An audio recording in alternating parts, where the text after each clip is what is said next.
हाय दोस्तों। आज फिर से स्वागत है आपका मेरे YouTube channel knowledge with Sandeep नागर में। आज का जो हमारा टॉपिक है वो chapter 3 class 12th human reproduction का गैमेटोजेनेसिस है। ये इस चैप्टर का पार्ट 3 है। तो इस पार्ट के अंदर हम गैमेटोजेनेसिस के बारे में बात करते हैं और गैमेटोजेनेसिस के भी आपको 2 पार्ट देखने को मिलेंगे। तो इस पार्ट के अंदर केवल आपको स्पर्मेटोजेनेसिस देखने को मिलेगा। तो आइए एनसीईआरटी लाइन टू लाइन बात करते हैं। सबसे पहले गेमिटोजेनेसिस। गेमिटोजेनेसिस क्या होता है? गेमिटो मीन होता है गेमीट और जेनेसिस मीन फॉर्मेशन। मतलब कि ये एक ऐसी प्रोसेस है जिसके अंदर गेमीट्स की फॉर्मेशन होती है। उस प्रोसेस को हम गेमेटोजेनेसिस बोलते हैं। तो देखिए, द प्राइमरी सेक्स ऑर्गन, जो प्राइमरी सेक्स ऑर्गन है टेस्टिस।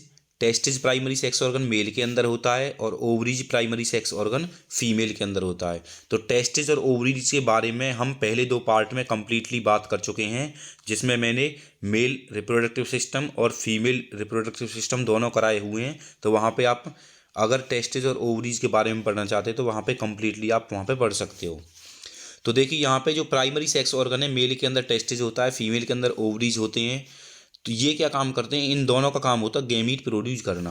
मेल का जो टेस्टिस होता है वो स्पर्म प्रोड्यूस करवाता है, फीमेल का जो ओवम होता है वो फीमेल का जो ओवरी होती है वो ओवम प्रोड्यूस करवाता है respectively by the process called gametogenesis. इस प्रोसेस को हम क्या बोलते हैं? गैमेटोजेनेसिस बोलते हैं, जो स्पर्म प्रोड्यूस करवाने वाली प्रोसेस है और ओवम प्रोड्यूस करवाने वाली प्रोसेस है। तो सबसे पहले बात करते हैं मेल वाले के अंदर। तो मैंने आपको बताया था इस वीडियो के अंदर हम केवल स्पर्मेटोजेनेसिस के बारे में बात करेंगे। ऊजेनेसिस के लिए आपको नेक्स्ट पार्ट देखना होगा। इसके बाद आपका इन टेस्टिस, टेस्टिस के अंदर क्या होता है? इमेच्योर मेल जर्म सेल होती हैं। तो कुछ जर्म सेल होती हैं। आपने टेस्टिस की सेमीफलनस ट्यूब्यूल्स पढ़ी। उन सेमीफलनस ट्यूब्यूल्स के अंदर क्या होता है? कुछ मेल जर्म सेल होती हैं, वो इमेच्योर होती हैं, और कुछ सर्टोली सेल होती हैं। तो जो मेल जर्म सेल होती हैं वो क्या काम करती हैं? वो स्पर्म प्रोड्यूस करवाती हैं सबसे पहले। तो इस प्रोसेस को हम क्या बोलेंगे? जो मेल जर्म सेल से स्पर्म बनने वाली प्रोसेस को हम बोलेंगे स्पर्मेटोजेनेसिस। तो ये कब स्टार्ट होती है? That being at puberty. जब बच्चा जो होता है, जब मेल जो है, बॉय जो है, वो बड़ा हो जाएगा, जवान हो जाएगा, प्यूबर्टी एज पे आ जाएगा, तब उसके अंदर ये सारा काम स्टार्ट होगा। तो सबसे पहले बात करते हैं हम स्टार्टिंग स्टेप बाय स्टेप। तो सबसे पहले क्या होता है आपका? The spermatogonia present on the inside wall of seminiferous tubules. तो मैंने अभी बताया था आपको, टेस्टिस के अंदर 250 कंपार्टमेंट होते हैं। उनमें एक कंपार्टमेंट के अंदर आपको 1 से 3 सेमीफर्नस ट्यूब्यूल्स देखने को मिलेंगी। और उन सेमीफर्नस ट्यूब्यूल्स के इनसाइड वॉल पे, अंदर वाली वॉल पे, हमें बहुत सारे मेल जर्म सेल देखने को मिलती हैं, जिन मेल जर्म सेल को हम क्या नाम देते हैं? स्पर्मेटोगोनिया। तो ये आपका मेल जर्म सेल है, ये आपका स्पर्मेटोगोनिया है। तो सबसे पहले क्या काम करेगा? इस स्पर्मेटोगोनिया के अंदर माइटोटिक डिवीजन होगा। तो इसके अंदर माइटोटिक डिवीजन होगा एंड इंक्रीज इन नंबर। तो जो मेल जर्म सेल होती हैं वो अपना नंबर को इंक्रीज करती हैं। माइटोटिक डिवीजन के अंदर क्या होता है? इक्वेशनल डिवीजन होता है। तो सेम नंबर ऑफ क्रोमोजोम रहते हैं। इस तरीके से यहाँ पे 2 से आपकी 4 सेल बन जाएंगी। तो पहले इसमें माइटोटिक की 2 डिवीजन होंगे, 2 बार डिवीजन होगा।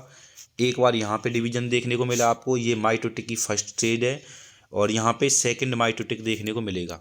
तो यहाँ पे 2 बार माइटोटिक होगा। तो ये क्या काम करेंगे? ये केवल कुछ नहीं कर रहे हैं, यहाँ पे ये अपना नंबर बढ़ाने का काम कर रहे हैं, इंक्रीज कर रहे हैं अपनी संख्या को।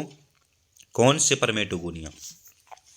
इसके बाद ईच स्पर्मेटोगोनियम इज डिप्लॉयड। प्रत्येक जो स्पर्मेटोगोनियम है वो डिप्लॉयड है, उनके पास में 46 क्रोमोजोम्स नंबर होते हैं।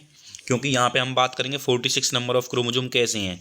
मेल जर्म सेल हैं, वो भी हमारी बॉडी की कंप्लीटली जाइगोट से बन करके आई हैं। तो उनके अंदर क्या होता है? 46 क्रोमोजोम नंबर होते हैं। और यहाँ पे जो दोनों बार जो डिवीजन हुआ वो माइटोटिक डिवीजन हुआ है। और माइटोटिक डिवीजन के अंदर इक्वल नंबर ऑफ क्रोमोजोम हमें देखने को मिलते हैं। इसलिए यहाँ पे क्या है? ये जितनी भी सेल हैं, ये सारी जो सेल बनी हुई हैं, ये सेल आपकी 46 क्रोमोजोम अपने पास में रखेंगी। और इन सेल को जो नाम देंगे हम, इन सेल को नाम हम प्राइमरी स्पर्मेटोसाइट देंगे। तो इन सेल को, क्योंकि इनके अंदर जब आगे डिवीजन होगा, इनके अंदर आगे डिवीजन होगा, तो इसलिए इनको हम क्या नाम दे रहे हैं? Primary spermatocyte. तो ये 4 की 4 सेल आपकी प्राइमरी स्पर्मेटोसाइट है। इसके बाद क्या होगा? प्राइमरी स्पर्मेटोसाइट के अंदर मियोसिस डिवीजन होगा। तो इसके अंदर जब मियोसिस डिवीजन होगा, तो मान लो यहाँ से इस सेल के अंदर मियोसिस डिवीजन होता है और यहाँ से 2 सेल बनती हैं। ये 2 सेल बनी है अब आपकी। तो मियोसिस की फर्स्ट स्टेज होगी। मियोसिस में 2 स्टेज आती हैं। मतलब एक बार यहाँ पे जो माइटोटिक डिवीजन हुआ वो 2 बार हुआ, और मियोसिस में एक बार, मियोसिस में 2 स्टेज देखने को मिलती हैं। पहली स्टेज में 2 सेल बनती हैं, दूसरी स्टेज में 2 और सेल बनती हैं। तो अगर एक बार मियोसिस होगी तो उसमें एक सेल से 4 सेल बन के आती हैं, और वहाँ पे फर्स्ट स्टेज में ही आपको क्रोमोजोम नंबर हाफ देखने को मिलेंगे। इसलिए मियोसिस को हम रिडक्शनल डिवीजन भी नाम देते हैं, क्योंकि वहाँ पे क्रोमोजोम नंबर घट के आते हैं, कम आते हैं, हाफ क्रोमोजोम नंबर देखने को मिलती हैं हमें। और एक सेल से एक प्राइमरी oocyte से यहाँ पे अब कितनी देखने को मिलेंगी, 4 सेल हमें देखने को मिलेंगी एक प्राइमरी oocyte से। तो ये आपकी 4 जो सेल बनी है आपकी प्राइमरी oocyte से, ये सेल आपकी हैं। तो यहाँ पे देखते हैं सबसे पहले हम a primary spermatocyte complete the first meiotic division. जब सबसे पहले फर्स्ट मियोटिक डिवीजन इसके अंदर होगा, मतलब पहली स्टेज जब इसके अंदर कंप्लीट होगी रिडक्शनल डिवीजन वाली, तो वहाँ पे जो हमें देखने को मिलेंगे फॉर्मेशन 2 इक्वल सेल।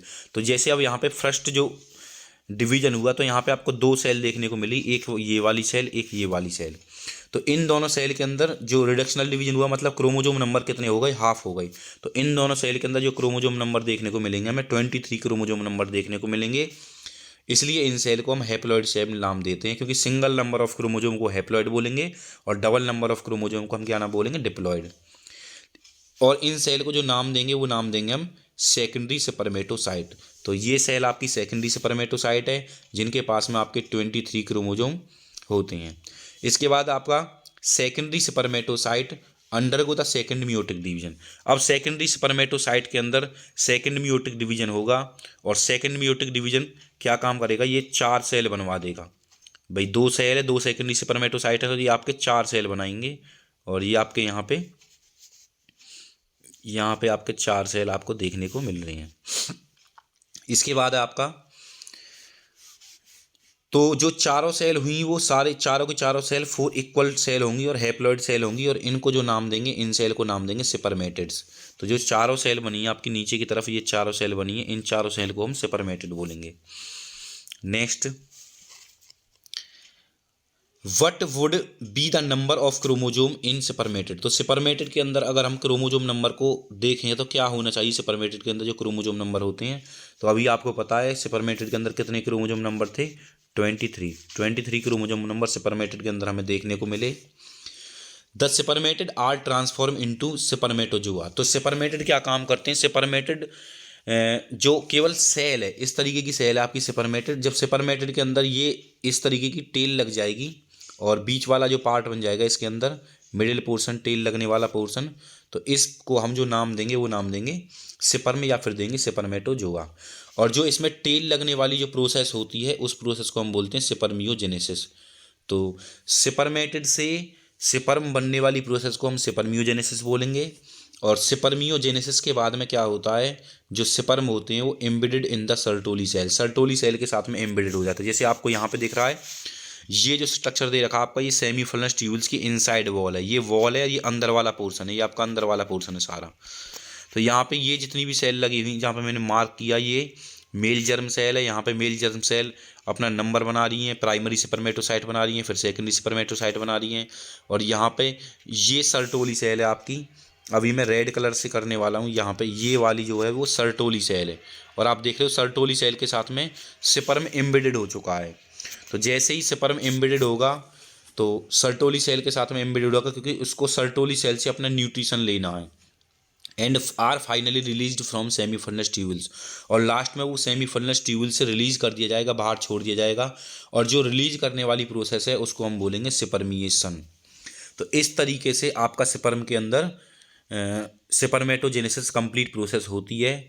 तो एक बार मैं जो एनसीईआरटी में डायग्राम आपको दिया हुआ उसको एक्सप्लेन करके बताता हूँ। तो आपको ये वाला जो डायग्राम है एनसीईआरटी में, ये आपका स्पर्मेटोजेनेसिस का डायग्राम है। ये वाला सारा डायग्राम आपका स्पर्मेटोजेनेसिस का है। तो सबसे पहले बताया था आपको कि सेमीफिलस ट्यूब्यूल्स के अंदर स्पर्मेटोगोनिया होते हैं, जिन्हें मेल जर्म सेल बोलते हैं। तो स्पर्मेटोगोनिया के अंदर यहाँ पे फर्स्ट मियोटिक डिवीजन हुआ, फर्स्ट मियोटिक नहीं, माइटोटिस डिवीजन हुआ, जिसके अंदर इक्वल नंबर ऑफ क्रोमोजोम वाली 4 सेल बनी, और इन चारों सेलों को नाम दिया प्राइमरी स्पर्मेटोसाइट। इसके बाद में फर्स्ट मियोटिक डिवीजन हुआ, जिसके अंदर एक सेल से आपको 2 सेल देखने को मिली हैं यहाँ पे। और इसके बाद क्या होगा, सेकेंडरी स्पर्मेटोसाइट होगा आपका, और सेकेंडरी स्पर्मेटोसाइट, इनको इन दोनों सेल को हम सेकेंडरी स्पर्मेटोसाइट बोलेंगे। और जो यहाँ पे आपको दो सेल देखने को मिल रही हैं, ये वाली दो सेल जो हैं, ये दोनों सेल क्या हैं, इनको हम प्राइमरी स्पर्मेटोसाइट बोलेंगे। क्यों? क्योंकि इनके लिए मियोटिक डिवीजन होने के लिए जाता है, इनके अंदर मियोटिक डिवीजन होने के लिए जाता है। और ये अलग अलग, ये भी अपना अलग मियोटिक डिवीजन करेगी, ये भी अपना अलग, ये भी। तो चारों सेल जो थी यहाँ पे, सभी की सभी सेल अपना अपना अलग अलग मियोटिक डिवीजन करती हैं। इसके बाद सेकंड मियोटिक डिवीजन होगा तब, तो यहाँ पे दो आपके प्राइमरी स्पर्मेटोसाइट बने, दोनों प्राइमरी स्पर्मेटोसाइट से आपके 4 स्पर्मेटर आपको देखने को मिलेंगे। और जब स्पर्मेटेड डिफ्रेंशिएट होगा, वो उसके अंदर टेल एम्बेडेड होगी, टेल लग जाएगी उसके साथ में, तो उसे जो नाम देंगे वो नाम देंगे स्पर्मेटो जो है, या स्पर्म। तो इस तरीके से आपका स्पर्म की फॉर्मेशन होती है। तो अब इस टॉपिक के अंदर ही हम बात करते हैं, आपने स्पर्मेटोजेनेसिस पढ़ लिया। अब ये स्पर्मेटोजेनेसिस बनने से पहले मेल के अंदर किस तरीके से हार्मोनल एक्टिविटीज़ में चेंजिंग आते हैं, तो जो मेल के अंदर कौन कौन से हार्मोन रिलीज होते हैं और वो किस तरीके से वर्क होता है, वो सारा देखते हैं हम।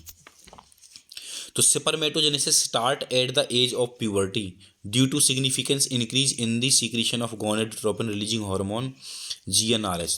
तो सबसे पहले बात करते हैं हम यहाँ पे, जो स्पर्मेटोजेनेसिस स्टार्ट होने से पहले, तो जब हमारी मतलब मेल की बॉडी के अंदर जब स्पर्मेटोजेनेसिस स्टार्ट होता है तो वो प्यूबर्टी एज पे स्टार्ट होता है, उससे पहले स्टार्ट नहीं होगा, क्योंकि उसकी बॉडी के अंदर कुछ जो हार्मोन होते हैं वो प्यूबर्टी एज पे ही निकलते हैं।